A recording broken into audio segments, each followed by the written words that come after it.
Healthy and tasty পরোটা তৈরি করব।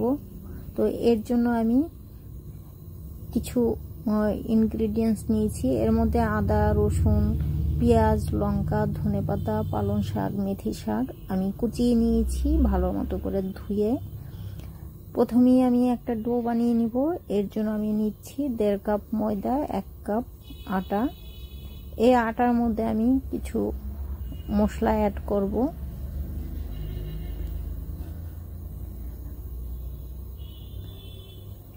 এখানে আমি নুন দিয়ে দিলাম স্বাদ মতো।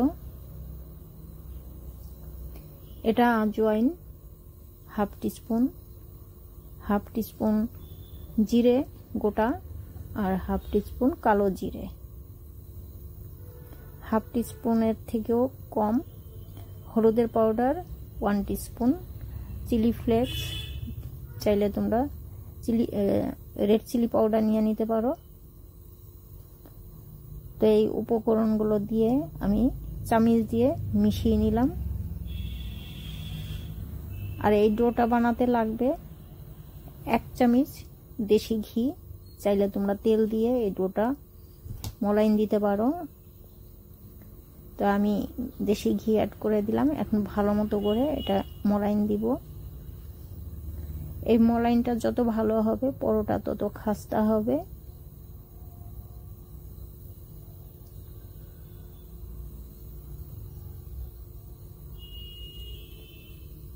এখানে আমি হাফ টিস্পুন হলুদ দিয়েছি কালারের জন্য। পরোটার রংটা হলুদ হবে, দেখতে ভালো লাগবে।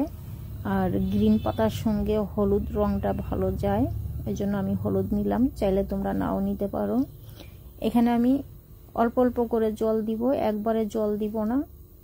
জল বেশি হয়ে গেলে এটা বেলতে অসুবিধা হবে।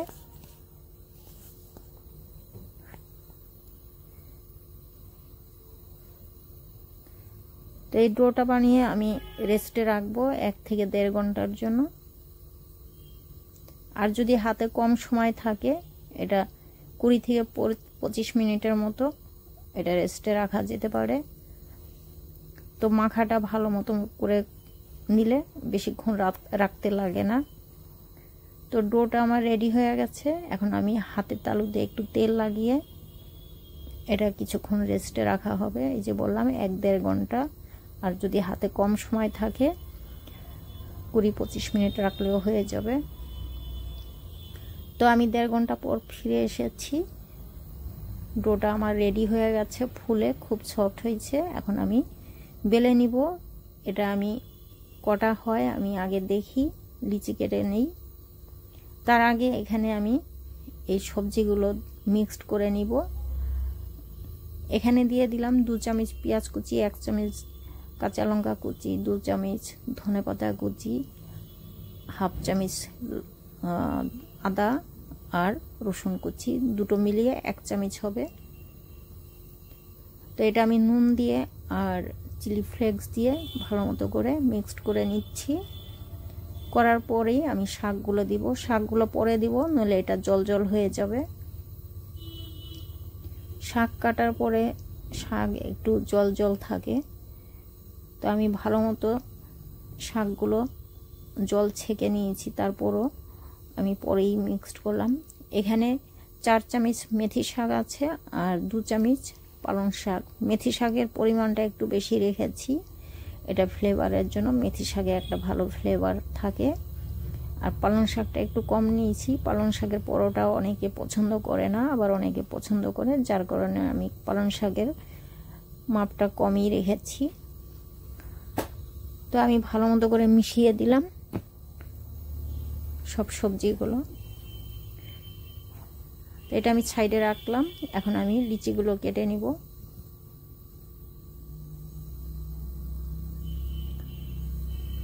তো 2 ভাগ করে নিয়েছি।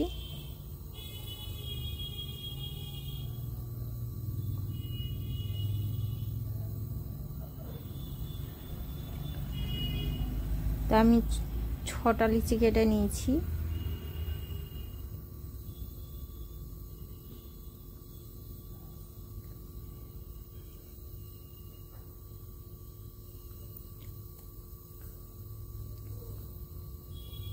6টা লিচি কাটার পর ওটা আমি অর্ধেক করে দিয়েছি। আমি যেমন আমরা চাপাটি বানাই এরকম শেপ করেছি।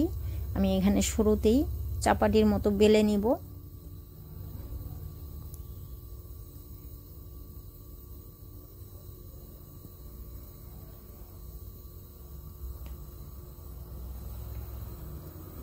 চাইলে তোমরা এটা স্কোয়ার শেপ রাখতে পারবে বা রাউন্ড শেপ। তো এটা আমি রাউন্ড শেপ রাখবো। তো চাপাটিগুলো আমি বেলে নিয়েছি। বেলার পর আমি এখানে পাতলা করে বেলেছি। ওই যে বললাম 6টা লিচি কেটেছি, 6টাকে আমি 12টা করেছি। তো এক একটা চাপাটি বেলবো, তার উপরে এই ফিলিংটা দেব। দেওয়ার পর এটার উপরে আরেকটা চাপাটি দিয়ে সাইডে আমি জল দিয়ে হাত আঙ্গুলটা ভিজিয়ে সাইডে জল লাগিয়ে নিচ্ছি, নইলে এই মুখগুলো খুলে যায়। মুখগুলো খুলে গেলে ভালো ভাজা হবে না আর ভেতরে মশলাটা বেরিয়ে আসবে, যার জন্য সাইডে আঙ্গুল দিয়ে জল লাগিয়ে নিতে হবে।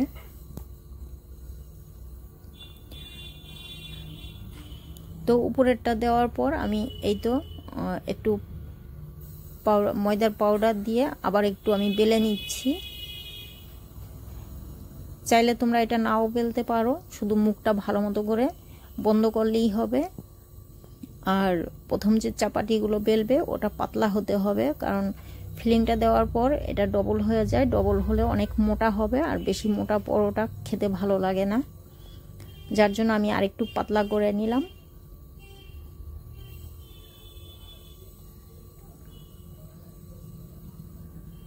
তো যারা নতুন আছো, তোমাদের যদি এরকম অসুবিধা হয় ফিলিংটা ভরতে বা বেলার জন্য, স্কোয়ার শেপ না করে এরকম প্রথম পাতলা করে একটা রুটি বেলে নিবে, তার উপরে ফিলিংটা দিবে, তারপরে আরেকটা চাপাটি বসিয়ে দিবে, সাইডে আঙ্গুল ভিজিয়ে জল দিয়ে মুখটা বন্ধ করে দিবে, মুখটা আর খুলবে না। আর যদি আঙ্গুল দিয়ে জল ভিজিয়ে না দাও, মুখটা ভালো মতো করে ছিল না হলে মুখ খুলে যাবে আর ভেতরে মশলাগুলো বেরিয়ে আসবে। আমি এই নিয়ে রিপিট করলাম, এটা একটু মাথায় রাখবে।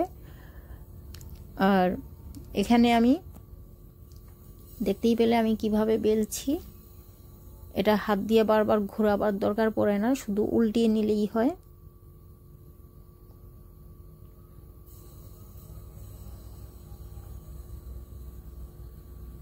তো সব পরোটাগুলো আমি এইভাবে বেলে নিচ্ছি।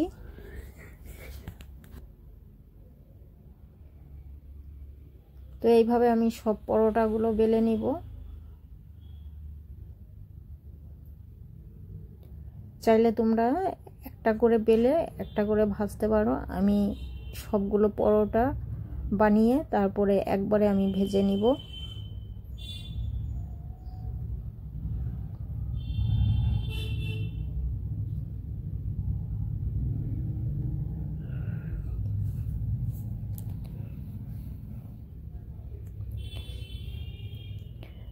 তো মেথি পালং দিয়ে যারা, মেথি শাক পালং শাক দিয়ে যারা পরোটা এখনও বানাওনি, একবার ট্রাই করে দেখতে পারো। এটা ভালো লাগে খেতে। আর এটাতে আমি আরও কিছু ইনগ্রেডিয়েন্টস অ্যাড করেছি, এটা দেখেছ।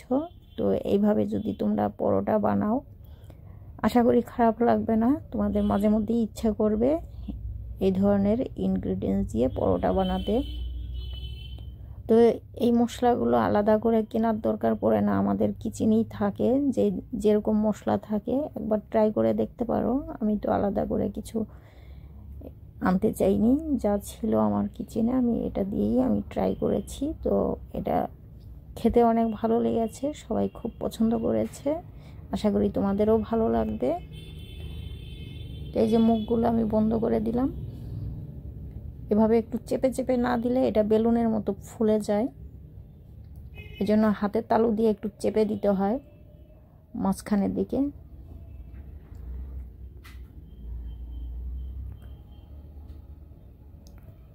তো সব পরোটাগুলো আমার বেলা হয়ে গেছে। এখন আমি একটা তাওয়া বসিয়ে দিয়েছিলাম, প্রথমেই তাওয়াটা গরম করে নিয়েছি। একটা একটা করে সব পরোটাগুলো ভেজে নিব। এই পরোটাগুলো গরম গরম খেলে ভালো লাগে বেশি, তো চেষ্টা করবে গরম গরম খেতে। তো আমি তো ঘি দিয়ে ভেজেছি, চাইলে তোমরা তেল দিয়ে ভাজতে পারো। সবগুলো আমি ঘি দিয়ে ভাজিনি, কয়েকটা আমি তেলেও ভেজে নিয়েছিলাম।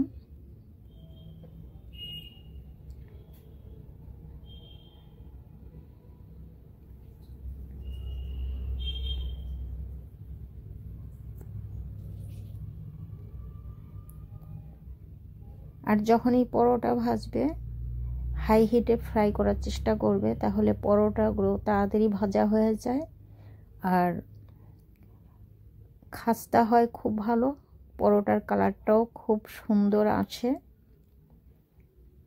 লো হিটে ভাজলে পরোটাগুলো ফুলবে না আর শক্ত হয়ে যায়। তো দেখতেই পাচ্ছ আমার পরোটাগুলো খুব খাস্তা হয়েছে, কারণ মলাইন ভালো মতো করে দিলে পরোটা খাস্তা হতে বাধ্য।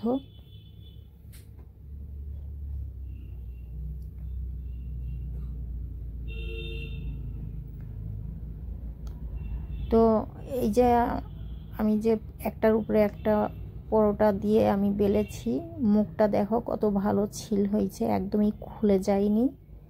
তো আশা করি তোমাদের আমার এই রেসিপি ভালো লাগবে, আর যদি ভালো লাগে লাইক কমেন্টস করবে, আর একবার হলেও ট্রাই করে দেখো কত টেস্টি হয় মশলা পরোটা। এটা বাচ্চাদের জন্য খুব ভালো, হেলদি অ্যান্ড টেস্টি। মাঝে মধ্যেই বানানো যায়, বেশি জিনিস লাগেও না, ঘরোয়া মশলা দিয়ে এটা তৈরি হয়ে যায় খুব ভালো।